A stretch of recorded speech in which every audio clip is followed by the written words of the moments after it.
여러분 안녕하십니까, 진성호입니다.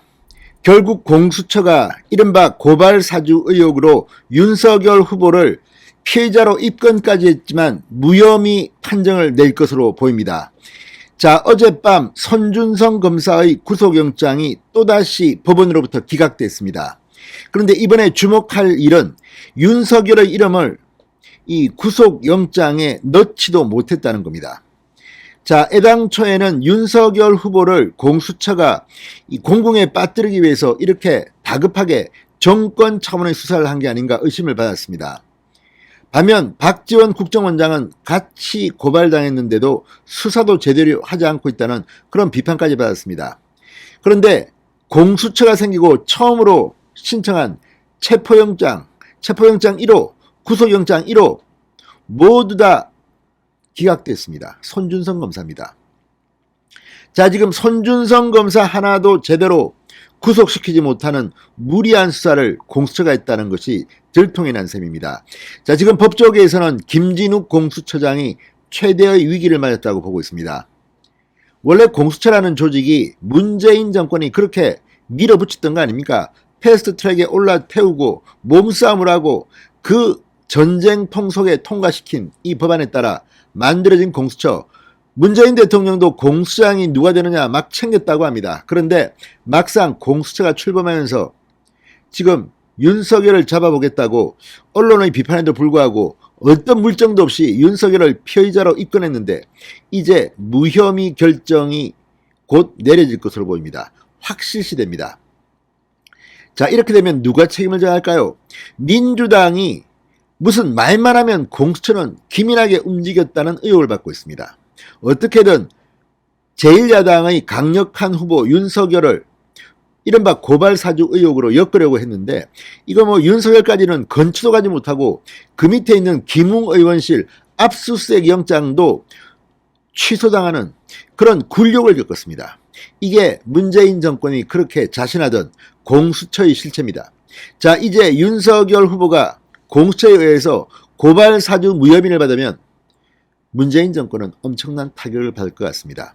반면 대장동 특혜 의혹 서울중앙지검의 수사는 이미 여러 명을 구속시켰습니다. 이재명까지 갈지는 두고 봐야 합니다. 지금은 이재명을 봐주고 있다는 비판을 받고 있는데 지금 나오는 물증을 가지고는 이재명을 결국 특검으로 넘길 수밖에 없지 않냐는 그런 추측까지 나옵니다. 반면 공수처가 맡았던 윤석열 이른바 고발사주 의혹사는 이제 끝났습니다. 손준성 검사를 불구속 기소하겠지만 이건 역시 법원에서 무죄 판결 나올 가능성이 높아졌습니다. 지금 성명 불상자가 왜 나옵니까? 그리고 또 하나 문재인 정권의 치명적인 실수는 지금 이 이른바 고발사주 의혹으로 윤석열을 잡으려고 했는데 대장동 특혜 의혹 이재명 수사는 반대로 검찰을 못 믿겠다, 특검에 맡기자는 여론이 훨씬 더 높게 나옵니다. 거의 70%가 이 윤석열과 달리 이재명에 대해서는 의혹의 눈길을 보내고 있습니다. 자, 이쯤 되면 뭐 여론조사 기관들이 그동안 해왔습니다. 고발사주 의혹, 대장동 특혜 의혹, 뭐가 더 심각한가?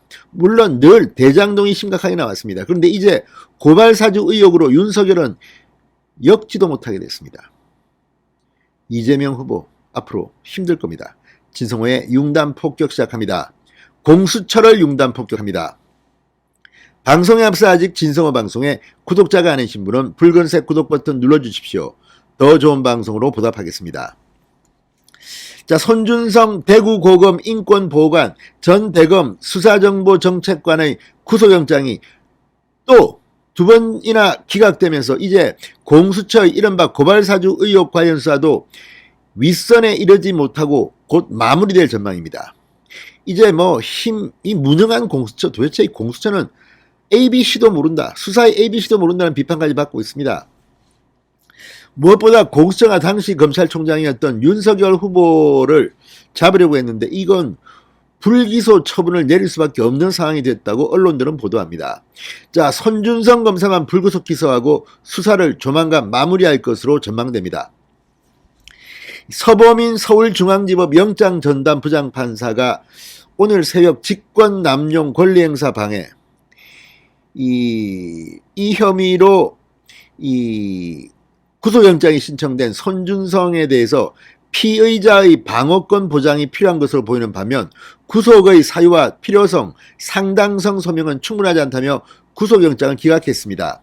1차 구속영장 청구 당시 법원에서 구속 필요성 및 상당성이 부족했다며 기각 결정을 내렸는데 똑같은 이유로 기각 결정이 두 번째 내려졌습니다. 공수처의 무기력, 이거 뭐 정권 눈치만 보고 아이고 우리 문재인 대통령이 우리 충성하고 있습니다, 이런 걸 과시하려고 한 겁니까? 이런 결과도 예상 못하고 두 번이나 영장이 기각됐습니다. 이거는 치명타입니다. 김진욱 공수처장은 이제 거의 신뢰성을 잃었다는 생각이 듭니다. 자, 공수처는 1차 구속영장 청구서에 고발장 작성자를 특정하지 못하고 성명불상으로 적시했지만 이번 구속영장에는 손준성 검사 휘하에서 근무했던 성모검사, 임모검사 등 대검수사정보정책관실 검찰 공무원을 좀 더 구체적으로 적시했다고 합니다. 그럼에도 불구하고 기각됐습니다. 아울러 이 1차에서는 손준성 검사가 성명불상의 상급 검찰 간부들과 공모했다고 적시했지만 이번 구속영장에서는 이 부분을 삭제했습니다. 자, 이번 영장심사에서 윤석열 이름은 거의 없었습니다. 일부 언급된 부분도 유의미한 부분은 없었다고 합니다. 그러니까 윤석열은 아예 근처도 못 갔습니다.